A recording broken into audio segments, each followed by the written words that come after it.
Мартаж болохгүй давтах учиргүй түүх. 1954 онд одоо зөвлөлтийн түүхчдийн гол хоролцоотойгоор бараг тэдний заавраар Монгол бүгд нэрийн томонглоор тулсан түүх гэж ном гарсан. За энэ ном бол одоо ерөөсөө төрийн албан ёсны түүх. За 54 онд Оросоор 55 онд монгол хэлээр гарсан. Тэрнээс хойш хэд хэдэн удаа хэвлэгдсэн. За тэгээ 1966 он хүртэл бол үндсэндээ тэр зөвлөлтийн түүхчдийн бичсэн түүхийг л одоо гаргаж ирсэн. 66 онд бол зөвлөлтийн түүхчдийн нэр ороогүй ч гэсэн тэдний одоо хяналт заавраар бичсэн юм байна. За тэгээд энд бол одоо Монголын түүхэд ямар асуудлыг хөндсөн мэдрэгдийг бол одоо түүхийн бүрэн хурц сургалтаар бол сонсож бол мэдж байгаа. Тэр үеийн түүх ямар байсан бэ гэдэг. Тэр бол тойрч өнгөрсөн зөндөө асуудал байгаа. За Чингисийн тухай юу гэж хэлсэн бэ тэргээд энэ бол 62 он дахиад давтагдж байгаа. Тэр зэрэг зүгээр ингээ хураангуулад хэлэхэд 1920 хэдэн оноос ахуулаад 90 он хүртэл бол үндсэндээ одоо Москвагийн заавраар Монголын түүх нийгмийн ухааны одоо бүх хичээлүүдийн сурах бичиг бол бишигдэжсэн. За тэг үндэсний түүхийг бол үзэл сурталчилан зэвсэг болгож ирсэн тийм ээ? Тийм. Тэгээд мэдээж энэ түүх бол Октябрийн хувьсгалын үзэл санаанд захирагдах учиртай. За орчин үеийн түүх бол зөвлөлтийн системд Октябрь 1917 оны Октябрийн хувьсгал бүх юм эхэлсэн байх учиртай. За Монголд бол 21 оны ардын хувьсгалаас хойш бүх юм эхлэх учиртай тийм ээ? За энэ чүүднээс 21 оны хувьсгалаас өмнөх юм бол хар бараан. За ялангуяа монголчуудын хувьд бол 99% нь харанхуйны хувь нь одоо бичих үсгтэй байсан гэдэг. Гэгчлэнгэр үг түүхчүүд байгааг бишхул одоо бичин штэ. За тэгээд одоо ихтэй сургуульд одоо бид нэр чинь боо намын түүх гэж большевик намын түүх ордог байлаа тийм ээ. Оросоор зааж ирсэн байх шүү зарим газар. Тийм зарим газар бол оросоор за тэгээд большевик намын түүх за сүүлдээ коммунист намын түүх болсон.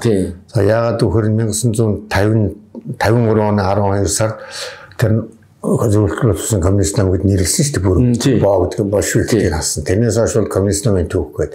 За тэгээ шинжлэх ухааны коммунизмын онол гэдээ орж ирлээ. За СССР-ийн түүх одоо зөвлөлтсөн бүгд нэр холбоот улсын түүх гэсэн. Энэ орж ирсэн энэ бол одоо 92 он хүртэл орж ирсэн зүйлтэй юм байна. Тэгээд зэрэг Монголын түүх хичнээн хувийн эзэлж ирсэн юм бэ. Өнөөдөр хон боловсролын түүх, ялангуяа түүхийн боловсролын асуудал судалж байгаа судлаачид энийг ерөөсөй хөнддөггүй мэдчихгүй юм шиг байна. Боловсролын түүхээ бол хэд хэдэн цуврал бод гарсан. Энэ дээрийн түүх нийгмийн ухааны сургалт ямар янзтай байсан бэ гэдгийг бол тэр ус нэг хэсэг нь бол мэдэхгүй өнгөрдөг, нэг хэсэг нь мэдчихсэн ч за эцэст нь яаж магадгүй гэсэн үгнээс тэр ерөөс зориуд тойроод өнгөрсөн. Энийг бол цааш засахгүй бол Монголын түүх ерөнхийдөө одоо 90 оноос өмнөх шиг байдлаар ашиглаж том магадгүй. Энэ дээр бол хин хөнгөө анхаарах ёстой гэж боддог. Жишээ нь манай энэ одоо ялангуяа Монголын одоо өөрийн үндэсний баатар, үндэсний бахархал болсон Чингис хаан, Богд хаан да тэгэл одоо Лужин Жамжингод магтаж биш болохгүй. Болохгүй тийм ээ. Тийм байх юм да. Тэр бодох одоо энэ маш олон түүхийн номыг одоо хоригдсон шатаас явдал би тийм ээ. Тийм ч бол бүр нэлээд сүүлд хүртэл үргэлжилсэн. 80 оны одоо намын төрөний тогтоол байгаа тийм ээ. 70 дугаар тогтоол. 70 дугаар тогтоол. Эндээс бол одоо Монголын түүхийн эрдэмтэн Жамсран, Үнжин Сүхбаатар гэдэг. За эднүүдийн одоо зүгээр нэг тийм унших бичгийг түүхийн ном биш. Тийм Монголын түүхээс сурахчийг тийм сурах бичиг. За тэрнийг бол одоо хоригдсон. За тэнд бол ерөөсөө судраас орчуулаад үниймийг л бичсэн өөр юм байхгүй. Тийм. За тэгээд Сүхбаатар багш, Жамсран багш хоёр бол хэлмэгдсэн. За сүүлд нь яг цагаадсан л да. Тэгээд цагаадах Сүхбаатар бол ярьсан шүү дээ. Монгол ардын хувьсгалд нам бишээ энэ чинь ганц хоёрхан хүний одоо санаачлагаар би тэрийг хэлмэгдүүлсэн байгаа юм гэж. Тэр нь юу гэхээр зөв Сүхбаатар багш бол майдэр бол малын эмчхөө. Монголын түүхийг ингэж хийн гэж байхгүй. Ийм түүхч байх ёсгүй гэж хэлсэн. За тэрнээс болоод тэгэл одоо Сүхбаатар багш буруутсан. Одоо ийм юм байна. За тэр хоёр бол өчнөө одоо сар жилээр хойрсон. Сүүлд нь Сүхбаатар багш бол ерөөс нөхөн төлөв гэж авахгүй.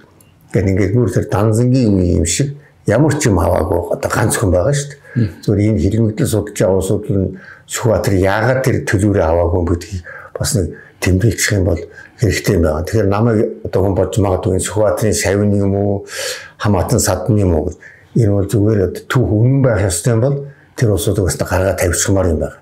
За бос нь бол яг тэр төлөврөө авсан Сүхбаатар багш бол би ямар буруу учраас би одоо яахгүй гэсэн. Тэр Сүхбаатар багш бол ер нь онцгой хүн байсан. Зүгээр энэ түрүүн би ярьсан тэр 2003 онд гарсан Жамсран багшийн бичсэн үндэсний эрхчлийн хувьсгалуудыг редакц энэ санааг бол зөвшөөрөхгүй энэ бол зохиогчийн санаа байгаа юм шүү. гэдэг уншигчд зориуд анхааруулсан байна тийм ээ. Санаа үргэлжлээд байна гэсэн үг. Тэгэхээр энэ санаа чи явж ил байна. Тийм. Өнөөдөр ухаан Чингисийн тухай бол бас янз бүрээр бичиж шүү дээ. За яг хөө түүх сонирхдаг энэ төр усууд бичдэг ба Чингисийг бол одоо хэлэхгүйгээр ямар муу үг вэ гэдгийг сонгож одоо харааж өгч байгаа юм бол одоо өнөөдөр нийтийн сүлжээнд бол зөндөө явж байгаа тийм ээ. Тийм. Тэгээ ийм юм байгаа. Тэгэхээр энэ нэг одоо түүх юм бохирдно гэдэг чинь бол одоо энэ уснаа бохир бол тэгээд арилдаг. За тэр нэг тархитлагад шингэсэн бохир бол тэгээд одоо маш уртаа үргэлжилт юм л дээ. Нөгөө Дамжин Сэрэнгүй 1000 жилийн өснөгтөд ч одоо нөгөө Ленин богд хоёрыг нэг өсөгт дийжсэн юм болдог лөө. Түүхийг бичих нэг асуудал болж. Харин бичвэхгүй байх асуудал тэрнээс урцаар давагдчихсэн. Үндэсний түүхэн ухамсарыг устгах. Одоо ерөөсөн Монголд түүх гэж юм байгаагүй. 21 онд л одоо Монгол улсын түүх эхэлж байгаа шиг юм л ингэж л ойлгоод байгаа. Ингэж ойлгуулад байгаа. Гэтэл одоо түүхийг бичих бүтээхийн төлөө гүйсөө илүү өмнөх үеийн түүхийг ялангуяа одоо монголчуудын одоо Жамсрангуй хэлээд байгаа ш нөгөө Сэргэн мандлын үеийн түүхийг тэрний бол огт мэдвэхгүй байх ийм сонирхолтой. Ерөөсөө Чингис Угдын үеийн одоо нэгдсэн Монгол улсын түүхийг бол ерөөсөө бүр 20 талд нь одоо ингээд 20 талд нь юу хоёр нь 20 килод одоо ингээд явж ирсэн. Тэгээ тэрний нэг жишээ зүгээр захын нэг жишээ бол Дамжин Сэрэнгүй тэр тойл бичиг давсаргаж хийсэн 1000 жилийн харьцуулсан хүснэг гээд Монгол жилийн 1000 жилийн туршид одоо Монгол үндэсний түүх одоо хинтээ юутай холбоотой байсан тэр түүхийг бүтээхэд одоо үндэс суурь нь одоо тоосгон болж тэр барилгыг бас тоосгон болж өгөх ёстой ийм маш чухал одоо мэдээллүүдийг өгснийг тас хориглож өөрийн одоо тэр хөвлөлөхөд гаргасан бүх зардлын маань төлөвлөсөн одоо энэ дээр тэр тооцоо байж байгаа яаж ийсэн өөрөө бичсэн бүр зовлонгоо тооцсон тэр баримтын энэ номон дээр байж байгаа. Тэгээд энэ дээр бол тэр намайг хөвлөлөхөд гаргасан бүх зардлыг төлөвлөсөн. Тэгээд тэрнийг өөрөө төлж дуусгасан. Одоо бүр аргаа аваад одоо ингэж яваад ингээд одоо би өөр хамгал байдгаа зараад ингээд одоо амьдрах боломжгүй болчих шүүх одоо юм бичсэн энд байгаа. Тэгээд тэн дээр юу гол буруутгасан юм юу гэхлээр зэрэг хаттуудын тухай шашны тухай одоо их юм байна. Гэдэг Монголын туулсан түүх зам болчин тийм юм чинь монголчуудад хөрш өмнөх одоо Азийн хөршүүтэйгээл ялангуяа төвд хятад гэж одоо өмнөх одоо хэл залгасан хөршүүтэйгээл холбоотой явсан тэр маш чухал баримтуудыг ингээд одоо оруулаагүй. Тэгэхээр чинь энэ түүх юусоо тэргүйгээр түүх бүтхийн аргагүй Дамжин Сэрэнгүй бол одоо сайхан материал бэлтгэж өгсөн байна. Тэгээд тэрний устгаад тэгээд өөрийн төлөвлөлөө тэгээд ер нь ганц Дамжин Сэрэнгүй Сүхбаатаргүй тэр Жамсрангуйд нар ч биш ерөөсөө тийм уур амьсгалыг бий болгоод тийм жишээнүүд үдий төдий тэр доошо энэ том эрдэмтдийн том юмнууд яригч. Доошо бол энэ тухай ярьсан тийм сэдвээр бичсэн хүн болгоныг л дарамтлаа. Тэгэхээр түүх бүтээх тухай биш түүх устгах тухай л одоо ярьж ирсэн ийм л түүх байдаг юм л өвнө хэрэгтэй. 20 дугаар зууны түүхэнд Монгол улсын удирдагчдаас зөвлөлт холбоот улсын бүрэлдэхүүнд дагаар орё хэмээн албан ёсоор өргөдөл гаргасан лав 3 тохиолдол байх юм тийм ээ. Тэр 34 онд нэг Яриа байх гарсан байх юм тийм ээ. Бүр 6-7 удаа ч гэдэг юм өргөдлөө гэсэн гэж. Карханы одоо нэг яриа байна. Москва сууж Америкийн элчин сайд ярьсан. Монголчууд одоо Монголын удирдагчид бидний дагаар орё гэж байгаа юм аа. 6 удаа одоо хүсэлт гаргасан гэж. За тэгээд манай судлаач болдын номонд байж байгаа. Тэр Америкээс олсон сурвалж байгаа тийм ээ. Тийм. 1944 онд бичсэн нэг өргөдөл байна тийм ээ. Энэ бол намын дэврын улсын төвчний гишүүн улсын бэрхөөр Баточрын Жамбал дээр ирэх бичсэн өргөдөл байх юм тийм ээ. За хоёрт нь бол 1949 50 оны заагаар одоо 6 хүний бичсэн өргөдөл гэж мэднэ. За гуравт нь бол энэ хоёрын үзэл санаагаар төв хороогоор хэлэлцээд өргөн барьсан юм уу гэлтийн асуудал 52-3 оны үед зааг дээр бас болж байгаа юм. 44 онд Тува зөвлөлтийн бүрэлдэхүүнд орсон тийм ээ. Тэгсэн. Яг тэрний дараа залгаад юуны 44 оны 7 сарын 5-нд намын дэврэн улсын төвчөнд Монголыг зөвлөлтийн бүрэлдэхүүнд оруулах саналыг албан ёсоор тавьсан байна. За энэ хэмжээ бол Баточрын Жамбал дээр гэж хүн бол Монголын ард түмний ухамсартай хэсэг гэж байгаа шүү. Монгол Ардын хувьсгалт намын гишүүний хувьар хэлэхэд манай Монгол улсын зөвлөлтийн агуу их гэрвэл багтах нь манай улсын цаашдын түргэн хөгжлийг их л утгатай бөгөөд цаг нь болсон асуудал гэж бодно гэж. Тийм. Тэгвэл одоо хоёр улсын харилцаа аль хэр бат их байгааг үзүүлэх нэгэн фактор болох юм а гэж. Тийм. Зөвлөлтийн гэрвэл багтах гэдэг санал бол гагцгүй надад байгаа ус олон түвэнд байгаа юм а гэж. Тийм. Тэгээд Тувагийн талаар баримтлсан зөвлөлтийн бодлогыг үзэх бас Монголоос өөрөөс нь ийм санал урган гарахад уг нь дургүйц хэвлэл зөвлөлтийн үрдэгчд гаргахгүй байж болох талтай нь санагдана гэж. Иймэрхүү байдлаар хандсан байх юм. Тэгээд тэр Карханы тухай би бол шал өөр одоо эргэлзээ байгаа юм л да. Энэ хүн чинь 24 оны гэрээ хятадтай байгуулсан гэрээгээр Монгол бол хятадын хэсгээ гэдэг байгаа шүү дээ. Тийм. Гэрээ байгуулсан. Тэгээд энэ хүн ерөөсөө тэр 33 оны гинжин хэлхээ гэдэг одоо төлөвлөгөө лөмбөгийн хэрэг гэдгийг зохиогч нь энэ Кархан юм байна гэж би боддог. Энэ Кархан ч өөрөө ер нь хэлмэгдэж өрөөгүй үнэлэгдээл өргөмжлөгдөөл яваад тэгээд Карханы хэлснээр одоо тэр хэлмэгдэлтийн гинжин хэлхээ үсэл яваад байх шиг ингэж зарагддаг байхгүй. Тэгэхээр энэ хүн бол зүгээр л одоо нэг тэгээд байгаа юм шигээр л одоо ойлгуулах дэлхийн нийтэд одоо дэлхийн тэргүүлэхгүй нь тийм ойлголт өгөх ингээд байгаамаа. Тэгээд бид нар яг харин одоо гээгүүлээд байгаамаа гэсэн утгатай юм л өгөхөөр хэлсэн байна даа гэж. Перновский одоо тэр Миронов тэр нэг бүгдийг одоо хэлмэгдүүлсэн шүү дээ. Тийм. Тэгээд тэрнээс өмнөх одоо нэг бүлүүмхэн интервьюшн бүгдийг хэлмэгдүүлсэн байна. Карханыг болохоор өргөмжлөл байгаад байсан. Тэгээд энэ дээр чинь одоо тийм л эргэлзээ байдаг л да. Тэгээд юу өмнө нь одоо ерөөсөө тэр тухай асуудал яригдчихсэн бол энэ чинь чой болсон одоо наацхан чой болсон. Амаргай энэ чинь одоо 39 хүртэл мэдэгдэх ёстой. Ямар ч тийм байхгүй. Тэгээд учир шалтгааны үднээс нь баримтны хөөхнийг асуудал байхгүй тэр. Угаасаа байгаагүй юм баримт үлдэх чарга байхгүй. Ийм гэж боддог. Тэгээд тэр хэнийг Карханыг ер нь хэлмэгдүүлж барьсан гэж би л байна. Сүүлдээ буудуулсан. Тэгвэл одоо гэрчиг дууссан баг. Тэрэн дээр ямар байдгийг тэр мэдэхгүй. Тэгээд би тэрнийг эргэлзээл байдаг байхгүй.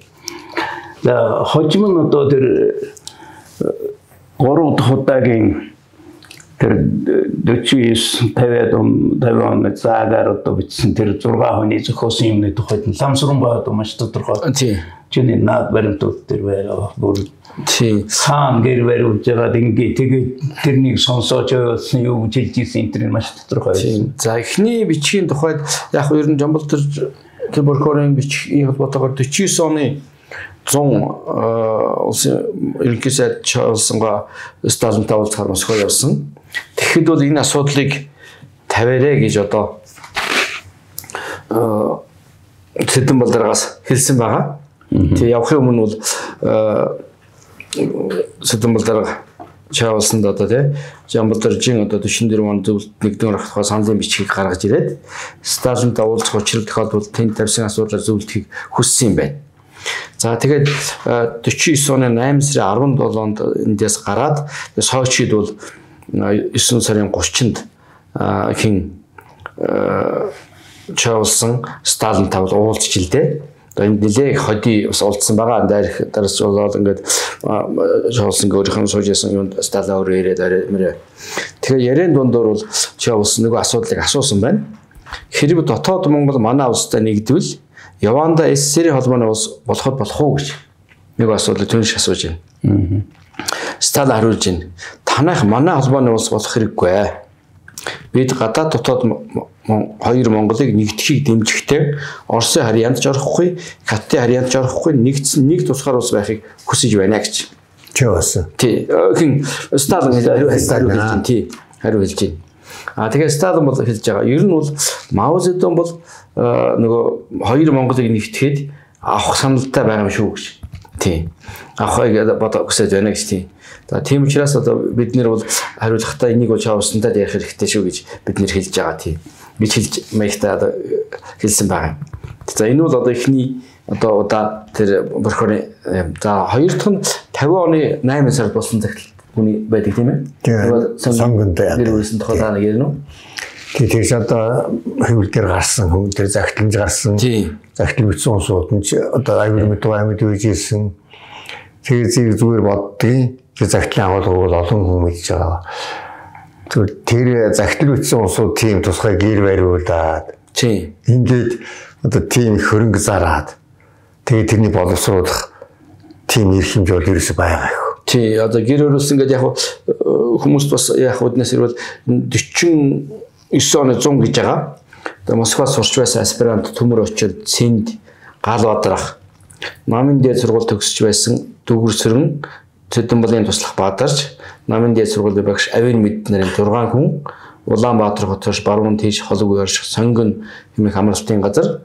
За намын дээр сургуулиас 6 хантай гэр бариулан амарч байхдаа зөвлөлтийн бүрэлдэхүүн дөрсгөлийг бичсэн байна тийм ээ. Тий. За. Тэгээд одоо энд бол одоо Монголын хөгжлийг одоо төрөгдөх үүднээс энэ зөвлөлт толгойцтой одоо хөгжлийг одоо зөвлөлтийн одоо бүрэлдэхүүнд орж одоо хурдан хөгжих хөлбөрийг одоо бид үзлээ гэсэн санал бичиж байгаа тийм ээ. Тий. Тэгээд тэр чинь одоо сан юм шиг санагдсан дээр тэр за яг төмөр очир бол одоо дорнохны хөрөлийн аспирантурт сурч исэн хүн гинт яагаад тэр хичхэм хэнээсэн санаагаар яагаад тэрний бичиг өгдөг чинь одоо үнэхээр байж болох уу зүгээр ингээ хараад бодоход нэлийн эрх мэдэлтэй хүн одоо тэрний зөвшөөрөөд ийм хийгээд тэр зэрэг нэг үйл явдал одоо альч үеийн альч улсад тохиолдсон үйл явдлыг харахад жинхэнэ эзэн бол сүүлдээ одоо нэг нууц хаасаас удирдаад байдаг харагддаг. За одоо зөв улсаас өгч жагаад төмбийн хэрэг байна тийм ээ. Тий. Төмбийн хэрэг ч гэсэн одоо энэ хаанаас ицсэн бэ? Тэр Монголд орчоод за бүр одоо нэлээд дээр үеэс за октябрь хувьсгалын дараагаар Монголд өрөвсөн бурайдуудыг задхан цэвэрлүүлэхийн тулд энэ гаднаас зөвлөлтийнхнээс одоо маш чанар зохион байгуулсан тим юм байж магадгүй. Тэрнтэй адилхан энэ 6 хүнээр загтал бишүүлчихэд бишүүс жинхэнэ эзэн бол одоо чумх юм байсан бэ. Тэр энэ 6-ыг чинь нэг нь одоо удирдахч үе таарна үтэ тийм ээ. Синд байсан уу, төмөр очир нь байсан уу, аль тэр намын сургууль төгсөжсэн усууд байсан уу гэдэг энэ төр бол их сонирн байгаа. Зүгээр тэр загтал тэгээд одоо 65 56 оны бүгд турлаар бас ярьсан байгаа тийм. Тэрний бол тавчхан ярьсан байгаа. Одоо тийм юм энэ болсон гэж.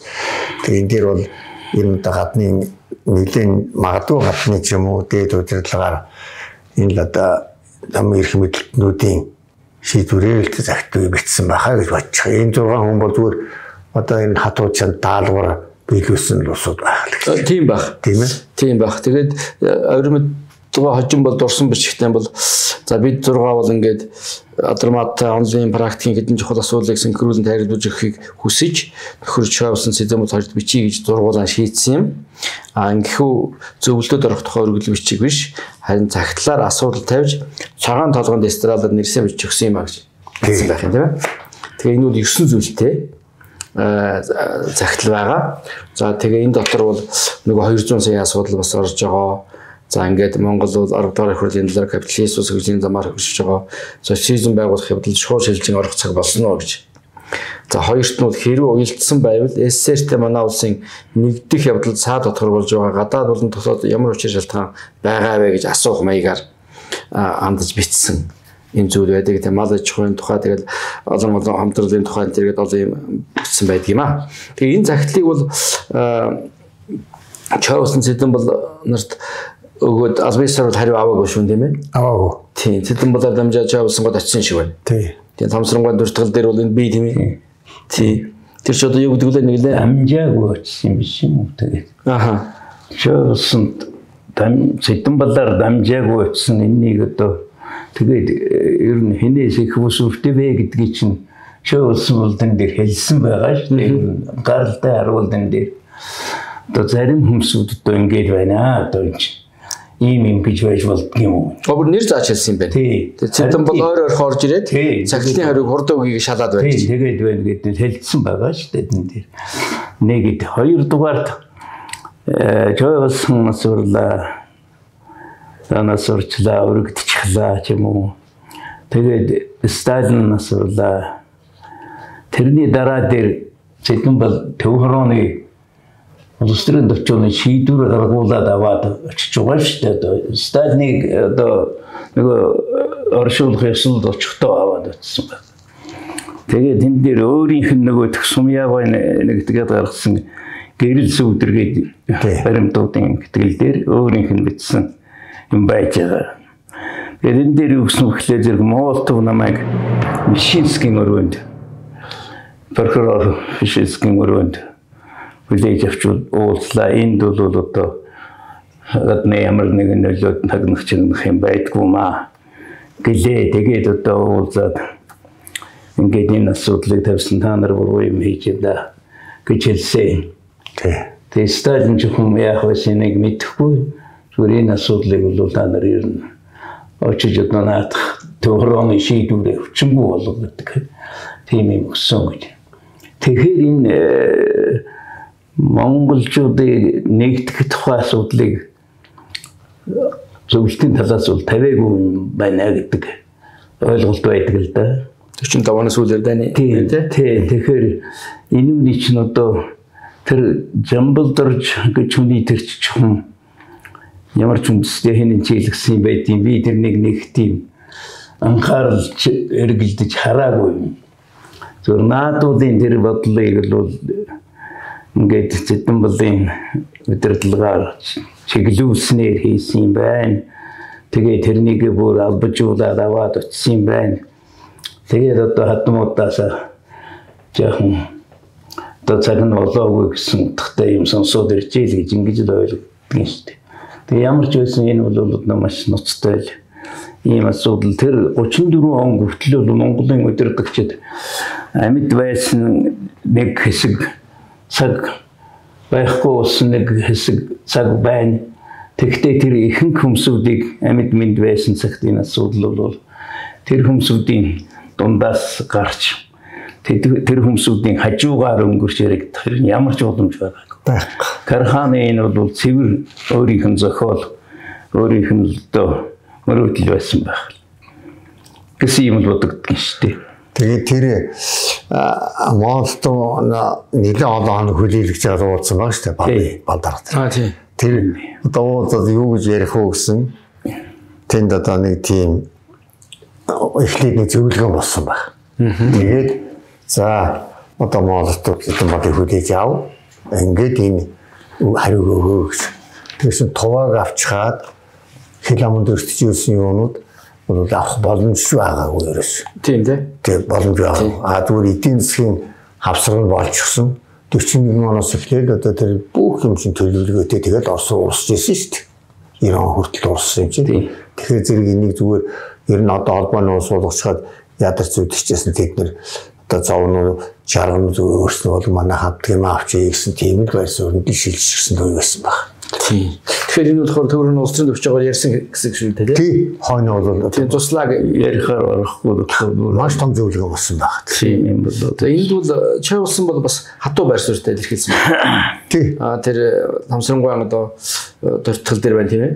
Тийм нэлээд одоо өөрийн дуудаад их тэнгэрт жоо халамцсан байсан гэж байгаа. Тэгэл одоо нөгөө 6-гийн захидлаас эхэллээ гэж. Тэгээд их л баргаар царайтай. Тэгээд одоо хэнийг төмөр өчир Бадар соёрыг хүлээн авч уулзаж Цэдэнбал хэлээд байна. Би санааг нь ойлгоод байна гэж.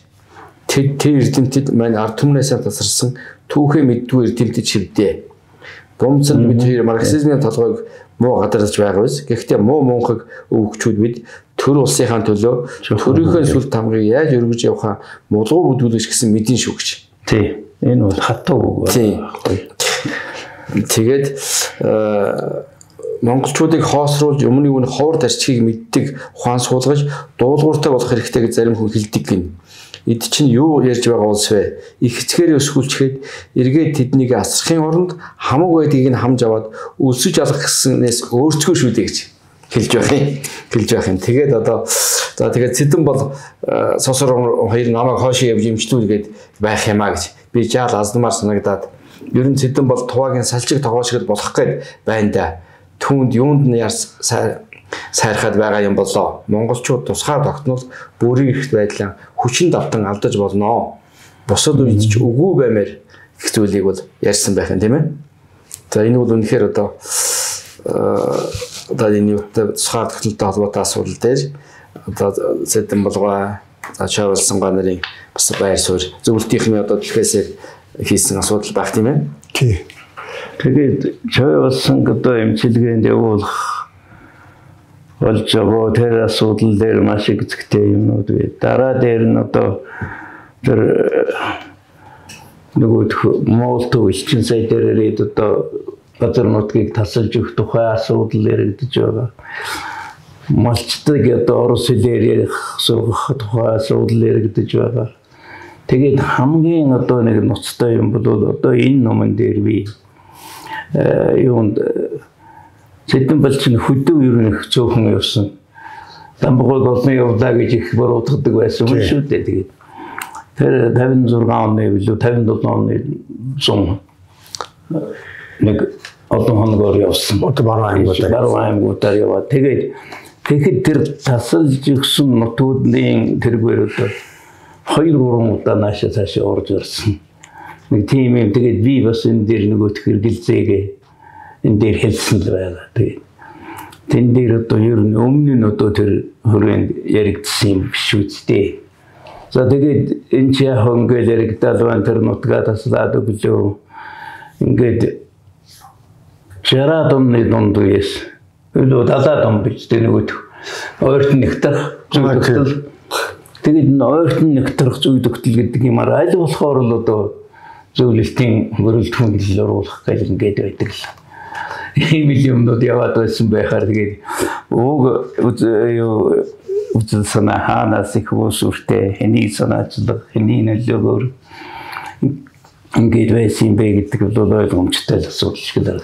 Тэр Монголын гадаад төрийн гадаад бодлогын тэр чинь бол одоо ер нь хаашаа одоо юу гэдгийг одоо энэ олон хөрш за тэр алсын одоо улсуудаас ер нь альны тэргуунд тавьж яах вэ гэдэг бол ер нь 90 он хүртэл үндсэн. Тэр одоо зөвхөн хоошоо хандах ёстой. Ихсэн одоо нэг тийм хоошоо хандах гэж одлын бодлогыг дагах гэж. Ер нь одоо төрийн бүх яам одоо орол агентууч одоо зөвлөлтийн мэргэжилтийн сургах зөвлөх гээд за энэ бол бүр сүүлдээс харсан бүр 22 он 21 оны сүүлчээс тэгтээ шүү дээ тийм ээ. Тэр сургагч нар бол дүрм журмгүй. Тийм. Одоо бидний улсууд ингээд хэтэрхий оролцоод ингээд ярьжсэн бодоогийн хувь заяа юу болсон. За тэгээд одоо бос улсууд тэр энэ зөвлөлтийг нэг эсэргүүцчихсэн одоо зөв нэг эсэргүүцэхгүй ч гэсэн одоо үг сургаалын даахгүй ёсчлон биелэхгүй бол за тэгээд л одоо ер нь л зөвлөлтийн эсэргүүцэл гэж нэг их том гараад ирээ шүү дээ. Тэгээд бидний ярьсан энэ зүйл бол ерөөс худлын ярьсангүй. Ямар ч юм хэтрүүлсэнгүй. Зүгээр түүх үнэн байгаасан гэсэн үгнээс ялгаа